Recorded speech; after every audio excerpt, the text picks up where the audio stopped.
ሰላም ጤና ይስጥልኝ። ይህ የአማርኛ መጽሐፍት የዩቲዩብ የትረካ ቻናል ነው። በዚህ ቻናል ዘወትር ሰኞ፣ ረቡዕ እና አርብ ምሽት 3 ሰዓት ላይ የተመረጡ የአማርኛ መጽሐፍት ትረካዎችን ወደ እናንተ እናደርሳለን። በዛሬው የትረካ ሰዓታችን ወንዞች እስኪሞሉና ሌሎች አጫጭር ልቦለድ ታሪኮች ከተሰኘው መጽሐፍ ውስጥ ያገኘነውን አዶኒስ የጻፈውን ቀይ መብራት የተሰኘውን አጭር ልቦለድ እንደዚህ አሰናዳ ነው። ትረካውን ማድመጥ ሲጀምሩ ቪዲዮ ላይክ ማድረግዎን አይርሱ። ቻናላችንን ሰብስክራይብ ካላደረጉ ሰብስክራይብ በማድረግ የቻናላችን ቤተሰብ ይሁኑ። እስከ ትረካው ማብቂያ ድረስ አብራችሁን ቆዩ። በጣሊያን ጊዜ ተሰሩ ከሚባሉት ትላልቅ የድንጋይ ቤቶች አንዱ እንደሆነ ያስታውቃል። የግድግዳው ቁመት መሃል ላይ ለሁለት ቢከፈል ፎቅና ምድር ሊወጣው የሚችል ነው። ከወፋፍራም ጣውላዎች የተሰሩት ረጃጅም በሮችና መስኮቶቹ ላይ የሚታዩት ትላልቅ የዛጉ የብረት መቀርቀሪያዎች የንግድ ቤት ሳይሆን የእስር ቤት ድባብ ሰጥተውታል። የድንጋይ ግድግዳዎቹ ውፍረትም ሆነ አሮጌው ኮርኒስ ይህንኑ ያጎላል። በውስጡ 5 የማንተዋወቅ ሴቶች ጥግ ጥግ ይዘን ተቀምጠናል።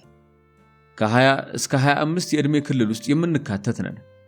አልፎ አልፎ ከመታየትና 1-2 ቃላት ከመለዋወጥ ያለፈ በመሃላችን የተፈጠረ ቅርርብ የለም። የቤቱ ስፋትና ግዝፈት ያኮሰሰንና የዋጠን ይመስላል። ከኔ በስተግራ የተቀመጠችው ልጅ ልብሶቿንና ሌሎች ቁሳቁሶቿን የያዘችበትን ፌስታል እግሮቿ መሃል እንደሸጎጠች ክንዶቿን ተንተርሳ ጠረጴዛዋ ላይ ከተደገፈች ጥቂት ቆይታለች። ምናልባት እንቅልፍ ሳይወስዳት አይቀርም። ትይዩ ባለው ግድግዳ ጥግ መሃላቸው ባለው ጠረጴዛ ተለይተው የተቀመጡት 2 ልጆች ፈራ ተባ እያሉ አንዳንድ ቃላት ይወረውራሉ። አንደኛዋ ጠይም ባለንቅሳት መልከ መልካም ቢጤ ናት። አንድ እጇን ደረቷ ላይ ጣል አድርጋ የሌላኛውን እጇን ጥፍሮች በጥርሷ እየከረከመች ትቆዝማለች። ሌላኛዋ ደግሞ ፊቷ ገርጣ ያለና አይኖቿ የሰረጎዱ ናቸው። በፀጉሯ ላይ የተቀጠለ መሆኑ የሚያስታውቀውን በቀጫጭኖ የተሰራ የአርቲፊሻል ፀጉር ሹሩባ በጣቶቿ ታፍተለትላለች። ጫፉ የተፈታውን እየመረጠች መልሳ ትጎነጉናለች። ከዋናው በር በስተቀኝ ካሉት ወንበሮች አንዱ ላይ ፈንጠር ብላ ብቻዋን የተቀመጠች ልጅ በብዙ ነገሯ ከተቀረን ለየት ትላለች። ዘንካታ ቁመናዋንና ልብ የሚያስደነግጥ ውበቷን ባለባበስ ይበልጥ አጋነዋለች። የሚያማምሩ ረጃጅም እግሮቿን አነባብራና እጆቿን ደረቷ ላይ አጣምራ እንደተቀመጠች የምታኝከው ማስቲካ እየነፋችና እያፈነዳች አይኖቿን ፊት ለፊት ካለው ባንኮኒ ላይ ሰክታለች። የምታውጠነጥነው ነገር ያላት ትመስላለች። ከሁላችንም ዘግይታ የደረሰችው ይህች ልጅ ገና ገብታ እንደተቀመጠች ነበር ስለ ራሴ አለባበስም ሆነ አጠቃላይ ሁኔታ እንዳስብ ያደረገችኝና የአቅሜን ያህል ዘንጬ ወጣሁ ያልኩትን ሴትየው እዚያው በዚያው ዜሮ ያገባችኝ። የመሰላቸት አይነት እጆቿን እያንጠራራችና ጣቶቿን እያነቃነቀች ጥቂት እንደመቆነጥነጣለችና ጠረጴዛው ላይ ካለው ፋሽነኛ የእጅ ቦርሷ ውስጥ የሲጋራ ፓኮና መለኮሻ ወጣች። ከውበታቸው በላይ ቅልጥፍናቸው በሚደንቅ ጣቶቿ መለኮሻውን አንቀጨቀጨችና ሲጋራውን ለኮሰች። የሚያምር አጫጫስ ካለ አጫጫሷም በጣም ያምራል። ሁሉ ነገሩ ያምራል። ይህን ስራ ከዚህ በፊት ሞክሬው አላውቅም። መቼም ይሁን መቼ አንድ ቀን እንደምገባበት ሳሰላስል ግን ከ2 ዓመት በላይ ሆኖኛል። የ12ኛ ክፍል መልቀቂያ ፈተና ውጤቴ ለኮሌጅ የሚያበቃኝ ሳይሆን ቀረና ውለዬ ሁሉ የእንጀራ አባቴን ቤት ጥላ ከወጣች ወዲህ ምድር ሰማይ ከዞረባት ብቸኛ እናቴ ጋር ሆነ። ገና የ9ኛ ክፍል ተማሪ ሳለሁ የእንጀራ አባቴ ለኔ የነበረውን አቀራረብ ዕለት ተዕለት እየተለወጠብኝ መጣ። ባገኘው አጋጣሚ ሁሉ ሴትነቴን መቀላወጥ ጀመረ። የተቻለኝን ያህል ጥንቃቄ ከመውሰድ ሌላ ጉዳዩን ለእናቴ ማሳወቅ አልፈለኩም። ከሱ ሌላ የሚረዳት ማንም እንደሌላ ታውቅ ነበርና ከተጣሉ የሚፈጠረውን በመገመት ምስጢሬን አምቄ መኖር ጀመርኩ። ይኸው ስጋቴ ገብቶታል መሰለኝ ጭራሹኑ እየባሰበት መጣ። በተላለፍን ቁጥር ሲጎነትለኝና ሲደባብሰኝ ቅንጣት እፍረት አይሰማውም። ባይወልደኝም ልጁ መሆኔን ጨርሶ የረሳ ይመስላል። አንድ ምሽት እናቴ ከጎረቤት ለቅሶ ሄዳ መሸች። ይህንኑ ያወቀው እንጀራ አባቴ ሰራተኛችንን ሆነ ብሎ ራቅ ወዳለ ስፍራ ሲልካት የሆነ ጥርጣሬ ገባኝ። ወዲያው ልብሱን አውላለቀና ፒጃማውን ለብሶ ረጅሙ ሶፋ ላይ ጋደም አለ። ደብተሮቼ ላይ አቀርቅሬ የቤት ስራዬን እየሰራው ሳለ ያለማቋረጥ ትክ ብሎ እንደሚያየኝ እንዲሁ ይታወቀኝ ነበር። ድንገት የቢጃማውን ሸሚዝ አወለቀና ጀርባው ላይ የሚያሳክከው ነገር ምን እንደሆነ እንዳይለት ጠራኝ። አዝማሚያው እየገባኝና ሁለመናዬ ፍርሃት እያለው ወደ ተጋደመበት ቀረብ አልኩና ጀርባውን ሳይለት ገና ጎንበስ ከማለቴ አፈፍ አደረገኝና ሶፋው ላይ ጣለኝ። ባለ በሌለ ኃይል እየታገልኩት መጮህ እንደጀመርኩ የሳሎኑ በር ድንገት ብርግድ አለና እናቴ ገባች። እናቴ ያን ምሽት እንዴት እንደሆነች ለመግለጽ መሞከር ከንቱ ድካም ነው። ብቻ ቅሌን ጨርቄን ሳትል በዚያችው ቅጽበት ይዛኝ ወጥታ ጎረቤት ካደርን ወዲህ የእንጀራ አባቴን አይኑን አይቶ አታውቅም። ይህቺ አሁን ያለንባትን ባለ አንድ ክፍል ቤት ተከራይታ ከኔ ጋር ስትቆራመድ ይኸው 7ኛ ዓመት መጣ። የመጀመሪያዎቹ ዓመታት እምብዛም መጥፎ አልነበሩም። እናቴ በጣም ባለሙያ በመሆኗ በየድግስ ቤቱ እየተጠራች የወጥ ቤቱን ኃላፊነት ኮንትራት ትወስዳለች። ካንዱ ድግስ ቤት ያገኘቻትን ለምኑም እያብቃቃች ሳለ ሌሎች ባለ ድግሶች ይጠሯታል። ከሥራ ብዛት የተነሳ ነው መሰለኝ በመሃሉ ክፉኛ ታመመች። በጎረቤት እርዳታ ታክማ ከዳነች ወዲህ ደካማነቷ ይብሱኑ በረታባት። ከዚህ በኋላ ነው ሕይወት የቁም ሲኦል እየሆነብን የመጣው። አልፎ አልፎ ሻል ሲላትና ችግሩ አፍንጫችን ጋር ሲደርስብን ካልሆነ በቀር እናቴ የድግስ ስራውን እርግፍ አድርጋ ተወችው። እኔም 1-2 የግል ኮሌጅ የሚጠይቁትን የመግቢያ ነጥብ ማሟላች የነበረ ቢሆንም የመክፈል አቅም እንደሌለኝ እያስረዳሁ በነፃ የመማር ዕድል እንዲፈቀድልኝ ያደረኳቸው ጥረቶች ሊሳኩ አልቻሉም። ዓመታቱን የምጥ ያህል እየቆጠረች ልጄ ከዛሬ ነገ ደርሳ ቀን ታወጣልኛለች ብላ በጉጉት ስትጠብቀኝ የኖረችውን እናቴን ስገባና ስወጣ አይኗን ማየት እያሳፈረኝ መጣ። ነጋ ጠባ ስራዬ በየጋዜጣውና በየማስታወቂያው ሰሌዳ እያነፈነፍኩ ክፍት የሥራ ቦታ ማሳደድ ሆነ። ክፍት የሥራ ቦታ የተባለው ሁሉ እንደ ስሙ ክፍት እንዳልሆነ አየሁ። የተማርኩት የቀለም ትምህርት ነው። የቀለም ትምህርት ደግሞ በደንብ ሲገፉበት እንጂ እኔ ባለሁበት ደረጃ ስራ የማስገኘት ዕድሉ በጣም የሳሳ ነው። አሁን ለሞክረው የተነሳሁት ስራ ራስን ዝቅ ማድረግ የሚጠይቅ ከመሆኑ በቀር የተለየ ሙያ የሚያስፈልገው አይደለም። ሴት መሆን ብቻ በቂ ነው። ትኩረቴ ወደዚህ አቅጣጫ ለመዞር የእናቴም እጅ አለበት ማለት እችላለሁ። በዚህ ስራ ችግርን አመለጠች የሚባልላት አንዲት የጎረቤታችን ልጅ አለች። ታዲያ እናቴ ባገኘችው አጋጣሚ ሁሉ ስለዚህች ልጅ ታወራኛለች። እግዚአብሔር የባረካት ልጅ ስለመሆኗ፣ ሊወድቅ የደረሰ ቤታቸውን ወርቅ አስመሰላ ስለማደሷ፣ ታናሽ ወንድሟን ውጪ ሀገር ለመላክ ብዙ ብር ስለመከስከሷ፣ በየዓመት በዓሉ ለቤተሰቦቿ አሳርም ያህል ሙክት ስለመግዛቷ፣ ራዲዮ እንኳን ያረረበት ቤታቸው ዛሬ ባለ ቴሌቪዥን፣ ባለ ፍሪጅ፣ ባለ ሶፋ፣ ባለ ምንጣፍ ስለመሆኑ ብቻ የወሬዋ መነሻም መድረሻም ይቺው ልጅ ሆነች። መጀመሪያ ሰሞን የተለመደውን አይነት የጎረቤት ወሬ የምታወራኝ ነበር የመሰለኝ። ውሎ ሲያድርና መደጋገሙ ሲበዛ አዝማሚዋ እየገባኝ መጣ። እንዲያም ሆኖ አልፈረድኩባትም። በመልክም ሆነ በቁመና ከዚያች ልጅ እንደምሻል ልብ ያውቃል። ታዲያ እሷ ለቤተሰቦቿ ስትል የሆነችውን እኔስ ለአንዲቷ ደካማ እናቴ የማልሆንበት ምን ምክንያት አለ? እኔ ከሷ በምን በልጬ ነው የተሻለ ስራ የምጠብቀው? የሆነ ሆኖ መወሰኑ ግን ቀላል አልነበረም። አልፎ አልፎ ተስፋ ስቆርጥ ብቻ ውል ወደሚለኝ ወደዚህ ስራ ፊቴ ሙሉ በሙሉ እንዳዞር የገፋኝ ከ4 ቀናት በፊት በቤታችን የተፈጠረው ነገር ነው። እናቴ ምሳችንን እያበሳሰለችበት የነበረው የኬሮሲን ምድጃ ድንገት ፈነዳና ትንሿ ቤታችን ዶጋመድ ሆነች። እናቴ በከፊል እንደተለበለበች ጎረቤቶች ደርሰው ነፍሷን አዳኑላት። የሕክምና እርዳታ ከተደረገላት በኋላ መንደርተኛው ተረባርቦ በቀለሰላት ጊዜያዊ የቆርቆሮ ዳስ ውስጥ አልጋ ከያዘች ይኸው 4ኛ ቀኗ። ከዚህ በኋላ የተሻለ ሥራ መጠበቅ አጉል መመጻደቅ ሆኖ ተሰማኝ። ለነገሩ የሆነ ሥራ ዛሬውኑ ታገኛለሽ ብባል እንኳን ደሞዜን እስክቀበል ወር ሙሉ መጠበቅ የሚያስችለኝ ሁኔታ ላይ አይደለም ያለሁት። እናቴ ዛሬ ትሙት ነገ አላውቅም።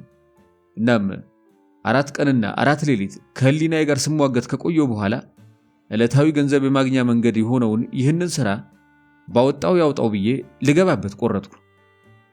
ከባንኮኒው ጎን ያለው የጓሮ በር ተከፈተና አምስታችንንም በየተራ እያመጣ ያስቀመጠን ጦልጧላ ደላላ ብቅ አለ። ቀጫጫነቱንም ሆነ ኩሩርነቱ ለዓይን የሚለመድ አይደለም።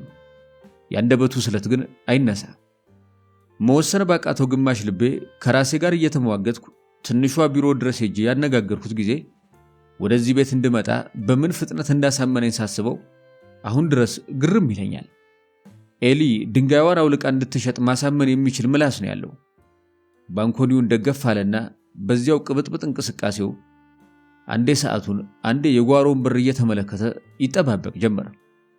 ወዲያውኑ ባለቤቲቱ ብቅ አለችና እጁን ያዝ አድርገው በመሃላችን አቋርጠው በፊት ለፊቱ በር ወጡ።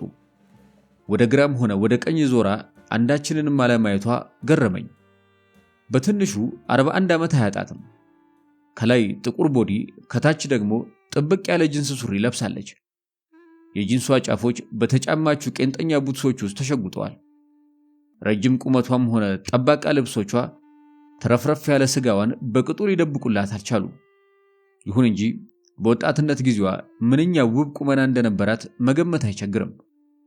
አይኗ አፍንጫዋ ተብሎ የሚወራላት ቁንጅና ባይኖራትም ገና ስትታይ አቅል የሚሰርቅ ነገር አላት።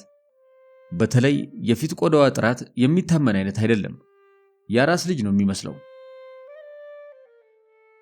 ደላላውን አሰናብታው ነው መሰል ብቻዋን ተመልሳ ገባች።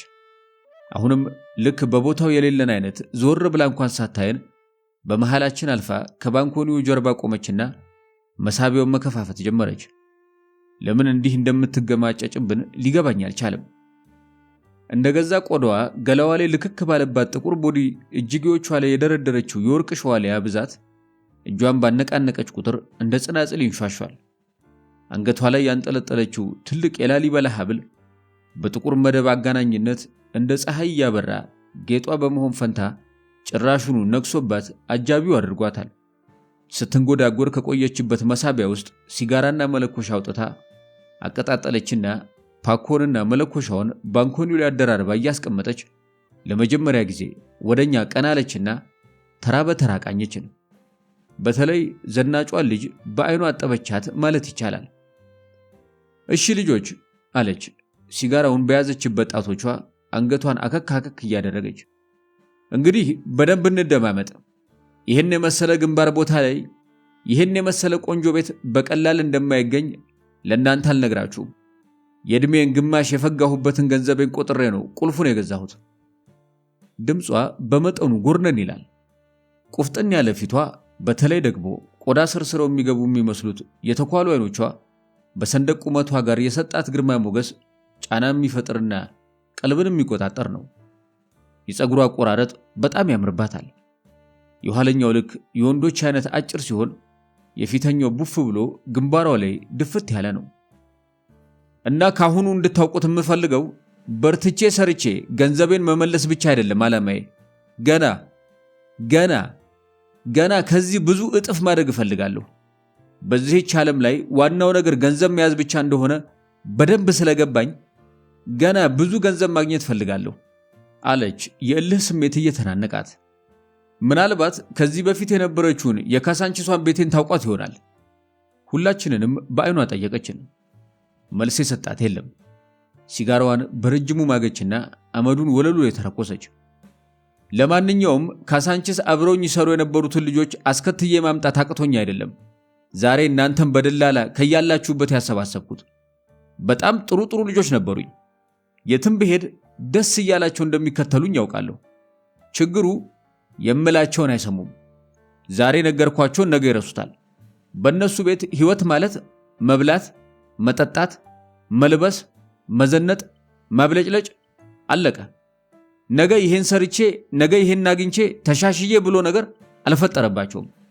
ታዲያ ከነዚህ ጋር ተሰርተው የት ሊደረስ ነው? ምንም ልረዳቸው አልችልም። አታምኑኝም። 2-3 ዓመት አብረውኝ የቆዩት ሳይቀር ነው ትቻቸው ወጣሁት። እንደገና ለሲጋራዋ ፋታ ወሰደች እና እናንተም ከኔ ጋር ሰንብታችሁ ሰርታችሁ አድጋችሁ ሰው መሆን ከፈለጋችሁ የምላችሁን መስማት አለባችሁ። አለበለዚያ እንዛለቅም። እንደምላችሁም አትሆኑልኝ ከሆነ አንቺ ምን ቤት ነሽ እኛ በመናውቀውና በመሰለን መንገድ ነው የምንሰራው የምትሉ ከሆነ እኔ ከምድረ በዝባዛ ጋር የምንዘባዘብበት ጊዜ የለኝም። ካሁኑ ወደየመጣችሁበት ፎሪ። ድንገት እንደ ብራቅ ጮኸችብን። ኃይለ ቃሏ ጨርሶ ያልጠበቅነው ነበርና በመደናገጥ እርስ በርስ ተያየን። አሁንም መልስ ሊሰጣት የደፈረ የለም። የምን ቁልጭ ቁልጭ ነው? በዚህ ተስማማላችሁ? ይብሱኑ አፈጠጠችብን። እንዴ ምን ችግር አለ? አለች ዘናጯ ልጅ በሁላችንም ስም። ስራ አይደል እንዴ? ሁልሽም ተስማሚያለሽ? የተቀረውን በየተራቃኘችን ሁላችንም አዎንታችንን በየራሳችን መንገድ ገለጽንላት።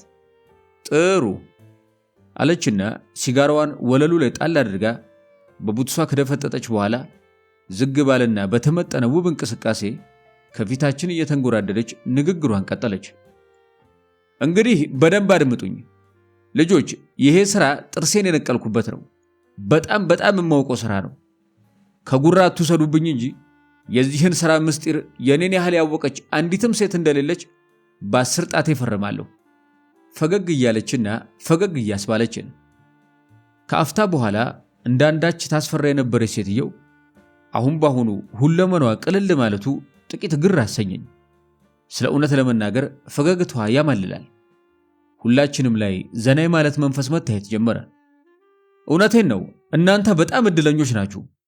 ምክንያቱም ለማንም ተንፍሼው የማላውቀውን ነገር ነው ዛሬ የምነግራችሁ። በእርግጥ ለራሴ ስል ቢሆንም ከኔ በላይ የሚጠቅመው እናንተኑ ነው። ስለዚህ እያንዳንድሽ ልብ ብለሽ ብታዳምጪኝ ነው የሚሻልሽ። ገቢቶ አዎንታችንን እየገለጽንላትና በየመቀመጫችን ላይ እየተመቻቸን እያየለ ከመጣብን የጉጉት ስሜት ጋር ሙሉ ቀልባችንን ሰጠናት። በመጀመሪያ መታወቅ ያለበት ነገር አለች ጎምዘዝ ባለ አንደበት፣ ወንዶች ገንዘባቸውን የሚያገኙት በብዙ ድካም ነው። ያንን ገንዘብ ከእጃቸው ማስለቀቅም የዚያን ያህሉ ድካምና ብልሃት ይጠይቃል። ልዩ ልዩ ባህሪያቸውን ማወቅ ያስፈልጋል። እያንዳንዱ ጠጪ ምን ፈልጎ እንደሚመጣ ማወቅ ያስፈልጋል። አሳን በብርብራ ሲባል ሰምታችሁ የለ? ጥያቄዋን ከመመለስ ይልቅ ቀጥሎ የምታወራውን ለመስማት ሰፍ ማለታችንን ስታይ ንግግሯን ቀጠለች። አዎ አሳን በብርብራ እንጂ በከረሜላ ለማጥመድ መሞከር ጅልነት ነው። ፈረስም በገብስ እንጂ በአይስክሬም ማባበል አይቻልም። አምስታችንም በሳቅ ፈነዳን። በበኩሌ ግን አንድ ጥርጣሬ ገባኝ። ይህን ነገር ከኛ በፊት ለብዙ ሰዎች ደጋግማ እንዳለችው ያስታውቃል። ልክ እንደ ግጥም ነው ያነበበችው። እውነቴን ነው ስትል ቀጠለች። ምን እንደሚፈልግ እያዋዙና እያፈዘዙ መመርመር ያስፈልጋል። ይህንን ለማድረግ ደግሞ በየግላችሁ ከመዳከር ይልቅ መቀናበሩ ነው የሚያዋጣው። መቀናበር ስላችሁ አለችና እያንዳንዳችንን መቃኘት ጀመረች። ለምሳሌ ካንቺ ብጀምር አለች ባለሹሩባዋን ልጅ ከላይ እስከታች ከገመገመች በኋላ። ምን ታደርጊ መሰለሽ? የሚስማማሽን ሙዚቃ ተከፍችና እዚህ ባንኮኒው ፊት ለፊት አላፊ አግዳሚው እንደሚያይሽ ሆነሽ መደነስ፣ መውረግረግ፣ መወቃት። ኦኬ? ካልደከመሽ በቀር መቀመጥ የለም። ልጅቷ ትዕዛዟን መቀበሏን ከፈገግታ ጋር ገለጸች። አዛዥቱ ወደ ዘናጯ ልጅ ዞር አለችና ድልደሏን ቀጠለች። አንቺ ደግሞ ያ ወንበር ይታይሻል አለቻት ወደ ወንበሩ እየጠቆመች። ከውጪ ለሚተላለፍ መንገደኛ በደንብ የሚታየው ወንበር እሱ ነው። እና ምን ታደርጊ መሰለሽ? አለባበስሽ ገዳይ ነው። ሚኒስከርትሽ ከሚኒም በላይ ሚኒ ነው። ጫማሽ ቄንጠኛ ነው። የእግሮችሽ ቅርጽ ከቅላታቸው ጋር ያው እንደምታውቂው ናቸው። ስለዚህ አለች ወደ ወንበሩ እያመራች፣ እዚህ ወንበር ላይ እንደዚህ ትቀመጪና አለች የገዛ እግሮቿን አነባብራ አቀማመጡን እያሳየቻት፣ እግርሽን እንዲህ ታወዛውዣለሽ። ከዛ ደግሞ ይሄኛውን እግርሽን ትቀይሪያለሽ። ከዛ እንደገና ይሄኛውን፣ ብቻ እንደ ሁኔታው እያፈራረቅሽ ተላላፊውን እንቁልልጭ ማለት። ልጅቷ የገባት መሆኑን ስታረጋግጥ ከወንበሩ ላይ ተነስታ መንጎራደዷን ቀጠለች። ታዲያ ልብ አድርጊ፣ ሊጋብዝሽ የፈለገ ጠጪ አጠገቤ ተቀመጪ ካላለሽ በቀር ንቅንቅ ማለት የለም። ለወሬ ሳይሆን ሊጋብዝሽ የፈለገ ከሆነ ብቻ። አዎ ወሬ ከፈለገ እዛው ሚስቱ ጋር ይሄድ። ሁላችንም በሳቅ ፈነዳን። እስክንጨርስ እየተንጎራደደ ጠበቀችን። እውነቴን ነው አሳቁ። አንቺ ግን ገብቶሻል አይደል አባባሌ? በጣም ጥሩ አለችና የተቀረነውን ከገረመመችን በኋላ አይኖቿ እኔ ላይ ያረፉ። አንቺ ደግሞ ምን ታረጊ መሰለሽ? ማሰላሰል ጀመረች። ልቤ ምቱ ሲጨምር ታወቀኝ።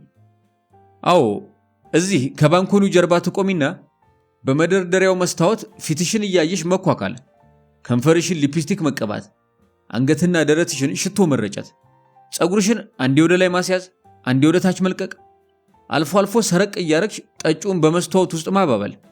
ታዲያ ሰረቅ እያረግሽ እንጂ ፍጥጥ ማለት የለም። ልጆቹ ሳቁላት። እኔም የማስመሰል ፈገግ አልኩኝ። ፍርሃት ይለኝ ጀምሯል። ከምሬ ነው። ለምን እንደሆነ እንጃ። ሴት ልጅ በሙሉ አይናቸው ማየት የሚሸማቀቁ አይናፋር ወንዶች እንኳን በመስታወት ውስጥ አይፈሩሽም፣ ብትጠቅሻቸው እንኳን። እንደገና ሳቅ በሳቅ። አትሳቁ፣ እውነቴን ነው። አይናፋር ወንድ ለማባበል መስታወት በጣም ወሳኝ ነው። ለማንኛውም አንቺ ያልኩሽ ገብቶሻል አይደል? አለች በአይኖቿ እየሰረሰረችኝ።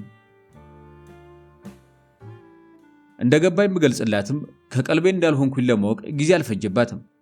ግን ምን ነው ፈዘዝሽ? መልስ የለም። አአ ከአሁኑ እንዲህ መፍዘዝማ አያዋጣሽም አለችና ወደ ንቅሳታሟ ልጅ ዞረች። እሺ ንቂሴ ስትል ንቂሲዋ ሳትቀር ሁላችንም ሳቅን። ያንቺ ስራ? አዎ ያንቺ ስራ በጣም ወሳኝ ነው።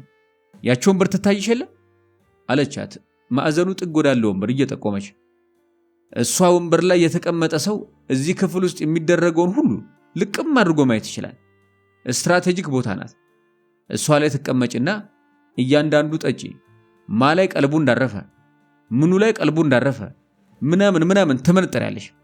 ለምሳሌ ዳሌዋ ላይ ነው፣ ጡቷ ላይ ነው፣ ጸጉሯ ላይ ነው፣ እግሯ ላይ ነው፣ ወይ ደግሞ ዳንሷ ላይ ነው። አንድ በአንድ ታጠኛለሽ። ታዲያ አንቺም ሳያስታውቅብሽ ሰረቅ እያረግሽ እንጂ እንደ ጉጉት ፍጥጥ ማለት የለም። ባገኘችው አጋጣሚ ሁሉ ሴቶቹን ታስቃቸዋለች። አዎ ወንዶች አንዷ ላይ ፈጣጤ ሲሉ ሌላ ሰው ፈጣጤ እንዲልባቸው አይፈልጉም። አያችሁ፣ የእሷ ስራ በጣም ወሳኝ ነው ያልኳችሁ ለምን መሰላችሁ? አለች መንጎራደዷን ትታ ወደኛ እየዞረች። ወንዶች ፍላጎታቸው እንደ መልካቸው የተለያየ ነው። አንዱን አፉን የሚያስከፍተው ነገር ለአንዱ ቢጠበስም አይሸተው። ይህንን ነው ሁልሽም ማወቅ ያለብሽ። ለምሳሌ በፀጉር ወይም በጡት ለተለከፈው ሰውዬ እግርሽን ስታወዛውዥበት ብትይ ትርፉ ጭንሽን መላጥ ነው። የአራቱ ሴቶች ሳቅ ቤቱን ሞላው። አብሬ መሳቅ ያለመቻሌ ጥቂት አሳሰበኝ። አዎ እያንዳንዱ ወንድ ምን እንደሚፈልግ መጀመሪያ ያዘዘውን መጠጥ ሳይጨርስ ለማወቅ መቻል አለባችሁ። በጣም ቀላል ነው አለችና ወደ ልጅቷ ቀረብ አለች። አንቺ እንግዳው ማንኛዋ ላይ ሐሳቡን እንደጣለ በተለይ ደግሞ ምኗ ላይ እንዳተኮረ ምናምን ከመነጠርሽ በኋላ ቀስ ብለሽ በምልክት ትነግሪያታለሽ። ከዛ በቃ ያን የሚፈልገውን ነገር እንቁልልጭ እያሉ ማስጨነቅ ነዋ። የያዘውን መጠጥ ሊጨርስ ጥቂት ሲቀረው ሂሳብ እንዳይል ማለትም የግዱን እንዲደግም በደንብ መወጠር። ኦ አትሳቁ፣ ስራ ነው። በስንት መከራ የደረስኩበትን ምስጢር ነው እያካፈልኳችሁ ያለሁት። እኔ በእናንተ ዕድሜ ይህንን ባውቅ ኖሮ ዛሬ ባለፎቅ ነበርኩ። ላፍታ ያህል በቤት ውስጥ ቁም ነገራዊ ድባብ ነገሰ። ሴቶቹ ሳቃቸው ጋባልና ሩቅ የማለም አይነት አይኖቻቸው ቀዘዙ። እሷም ሲጋራና መለኮሻዋን ከባንኮኒው ላይ አንስታ እየለኮሰች መንጎራደዷን ቀጠለች። በነገራችን ላይ አለች የማገቹን ጭስ እያስወጣችና ሲጋራና መለኮሻውን መልሳ እያስቀመጠች፣ እያንዳንዳችሁ ምሽቱን ሙሉ አሁን የነገርኳችሁን ብቻ ነው የምትሰሩት ማለት አይደለም። በየጊዜው ቦታ ትቀያየራላችሁ። ለምሳሌ አንቺ መደነስ ሲደክምሽ መስታወቱ ጋር ትሆኝና እሷ ወጣ ትደንሳለች። ብቻ እንደ ሁኔታው እንደየቀኑ እንዳለባበሳችሁ እያያችሁ ቦታችሁ መቀየር። ልጆቹ የተረዷት መሆኑን በተለያየ መንገድ ገለጹላት። እኔ ከነማስመሰሉም እያቃተኝ መጣ። ታዲያ በምንም አይነት ጎን ለጎን ተቀምጦ እርስ በእርስ ወሬ የለም። ዋናው የሚያጣላን ይሄ ነው። እውነቴን ነው የምላችሁ። እኔ በአጋጣሚ እዚህ ባልኖር እንኳን ሰላይ እንደምልክባችሁ ወቁ። ለአፍታ ያህል ደብዝዞ የነበረው የልጅቱ ሳቅ እንደገና አንሰራራ። አዎ አሁንማ ሳቁ። በኋላ ከጎናችሁ ስታገኙ ታዩኝ የለ። ሲጋራዋን እየማገችና እያሰላሰለች መንጎራደዷን ቀጠለች።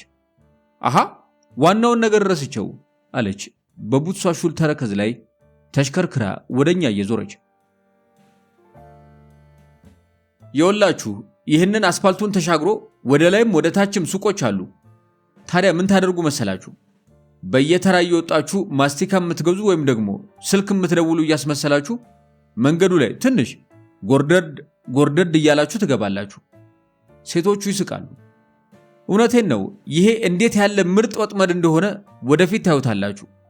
እግረኛ ሆነ ባለመኪና ያላሰበውን የሚያሳስብ አስተማማኝ ወጥመድ ነው። የልጆቹን ዳቦ በፌስታል እንዳንጠለጠለ ወደ ቤቱ ተፍተፍ የሚለው ትዳር ብርቁ እንኳን ሳይወድ በግዱ ገቢ ማድረግ ይቻላል አለች ከልጆቹ ባልተናነሰ እየተንከተከተች። መጀመሪያ ላይ ያማረኝ ምኗ እንደነበር ትዝ አለልሽ አለኝ። ስሙ ልጆች፣ ስራ ነው። ይሄ አሞኛል፣ ቆርጦኛል፣ ፈልጦኛል፣ ዛሬ መጠጣት አልችልም ገለመኔ ብሎ ነገር ከኔ ጋር አይሰራም። ይሄን ካሁኑ ልብ አድርጉ። ጋባዡ ካልታከተው በቀር መጠጣት ግድ ነው። ተግባባን? እንዳንዳች አጉሮ ጠረጠችብን። ሴቶቹ እየተጨመቱ መስማማታቸውን ገለጹ። በ20 ዓመት የሥራ ልምድ ያገኘሁትን ሁሉ አንዳንድ እያልኩ በየጊዜው ነግራችኋለሁ። ትዝ ባለኝ ቁጥር ማለቴ ነው። ለጊዜው ግን የአብዛኛው ጠጪ ጸባይ በተመለከተ ዋና ዋናዎቹ ሚስጥር ልንገራችሁ። ሴቶቹ ለመስማት አሰፈሰፉ። እኔ እንኳን ሳልወድ በግዴ ጆሮዬን ቀሰርኩ።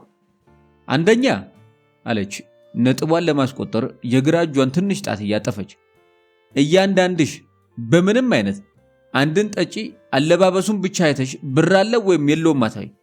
ይኑረው አይኑረው ባለባበሱ ማወቅ አይቻልም። እንደውም በአብዛኛው በጣም ከዘነጠ ቺስታ ነው።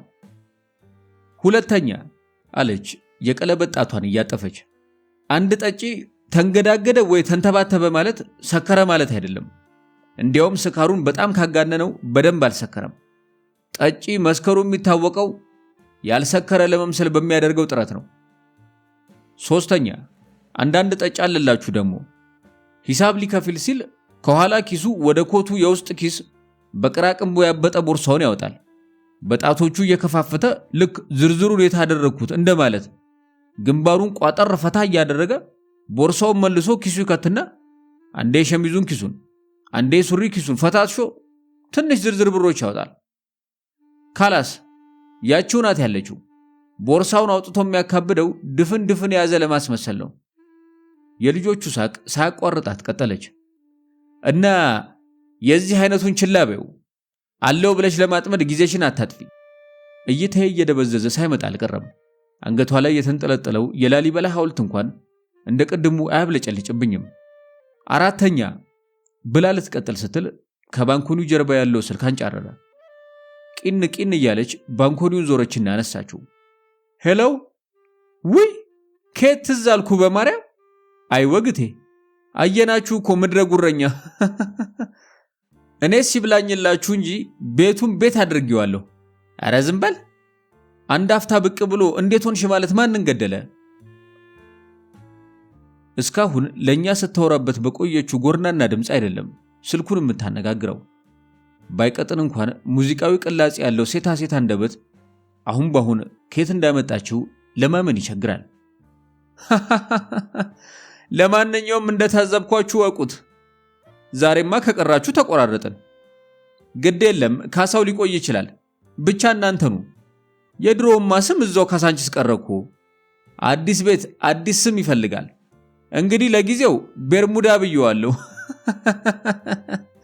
እንደ ስሙ እንደሚሆንማ አትጠራጠር። ምን ጥያቄ አለው? በአይነቱ ተሟልቷል እኮ ነው ማውራ። ይልቅ እፍታው ላይ ብደርስ ይሻልሃል። አንደኛው እንደውም 21 ካራት ነው አለች ከነሳቋ ወደ ዘናጯ ልጅ መተር እያረገች። ዘናጯ ልጅ ነገርየው የገባት አይነት በኩራት ስሜት ጀነን እያለች ስታኝከው የቆየችው ማስቲካ አምፖል እስከሚያህል ነፍታ ፈነዳችው። በየአይነቱ አልኩ እኮ 18ቱም አለ፣ ካስፈለገ 14ቱም አለ። ቀድሞ መገኘት ነው እንግዲህ።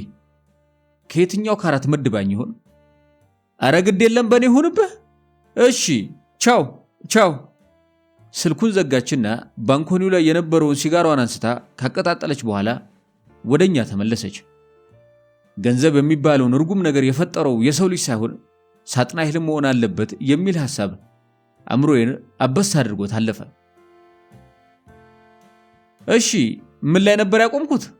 አለች ከሲጋራዋ ጭስ ጋር ተቀላቅሎ የሚወጣውን ድምጿን እንደገና ጎርነን ለማድረግ እየሞከረች። 4ኛ ላይ መሰለኝ አለች ዘናጯ ልጅ የለበጣ መሆኑ ከማያስታውቅ ፈገግታ ጋር።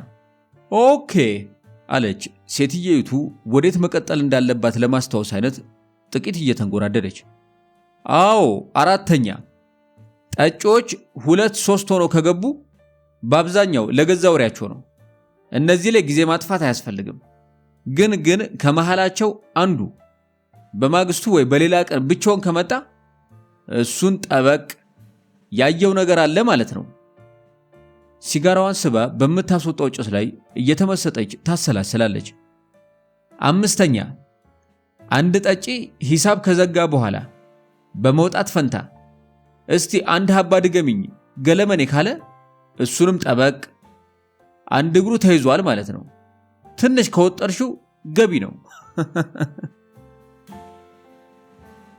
ሰው ስለ ሰው ይህንን ያውቃል ብዬ አስቤ አላውቅም።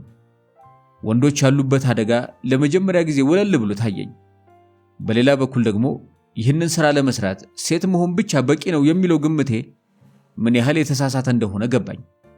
6ኛ አለች የግራ እጇን ጣቶች ሙሉ በሙሉ ዘርግታና ከቀኝ እጇ ጣቶች መሃል አውራ ጣቷን ብቻ ቀስራ የያዘውን መጠጥ ቶሎ ቶሎ ጅው በማድረግ ፈንታ ለማስመሰል ያህል ከንፈሩ ላይ እያደረሰና እየመለሰ ቁልጭ የሚለውን ደግሞ 10 ጠረጴዛውን እየወለወልሽ ትንሽ ነቅነቅ ባለ ቁጥር ይቅርታ ጠሩኝ እንዴ እያልሽ ሰዓት እየጠየቅሽ ምናምን ማስጨነቅ ወይ እንዲደግም ወይ እንዲወጣ ማለት ነው። ሲጋራውን በያዘችበት እጇ ግንባሯን እያሻሸች ማሰላሰል ቀጠለች። 7ኛ 10 ጊዜ ሰዓቱን የሚያጠጭ አለ። የዚህ አይነቱ ታዲያ የግድ ይቸኩላል ማለት አይደለም። እንዲሁ እያለ እስከ እኩለ ሌሊት ሊቆይ ይችላል፣ ሊያድርም ይችላል። እና ሰዓቱን ደጋግሞ ስላየ ብቻ ተስፋ መቁረጥ አያስፈልግም ልላችሁ ፈልጌ ነው። ድንገት ከወደ ውጪ ከኃይለኛ ብልጭታ ጋር የቁጣ አይነት ነጎድጓድ አስገመገመ። ሊገስጻት የፈለገ መስሎ ስለተሰማኝ በመጠኑም ቢሆን ደስ አለኝ። 8ኛ በምንም አይነት ከማንም ጠጪ ጋር ቁም ነገር ለማውራት እንዳትሞክሪ፣ ቧልትና ብሽሽቅ ብቻ። አለበለዚያ ልምከሪ ሲልሽ አፍሽን ከፍተሽ ካዳመጥሽው፣ ብሶቱን ሲያላዝንብሽ ብለሽ ከሰማሽው አዲዮስ አለቀልሽ። እየተመላለሰ መደበሪያው ነው የሚያደርግሽ። የሴቶቹን ሳቅ ለማስጨረስ ተወስደው የነበረው ፋታ አሁን የለም። 9ኛ ከባድ ሐሳብ ውስጥ የገባና ከነመፈጠርሽም ልብ ያላለሽ የሚመስል ጠጪ አለ። እንዳይመስልሽ አይኑን ወለሉ ላይ ወይ ኮርኒሱ ላይ ተክሏልና አያኝም ብለሽ እንዳቦዝኝ። ለምሳሌ እኔ አይኔን እዛ ግድግዳ ላይ እንደዚህ ተክዬ የእያንዳንድሽን ሁኔታ መቆጣጠር እችላለሁ። ብዙ ወንዶች እንደዛ ናቸው። ወደ ሌላ የሚያዩ መስለው ነው የሚያዩሽ እና ወደ እኔ ያላየም ብለሽ አትፍሰጂ። አሁንም ግማሽ ያልደረሰ ሲጋራዋን ወለሉ ላይ ጣለችና በቡትሷ ጫፍ ደፈጠጠችው። የሳቅ ስሜት እየተፈታተናት እንዳለ ያስታውቅባታል። 10ኛ ይሄ ዋናው ነው አለች ከፈገግታ ጋር ፋታ እየወሰደችና እስካሁን ያልታየባት አይነት የመሽኮርመም ስሜት እየነገሰባት። አዎ ይሄ ዋናው ነው።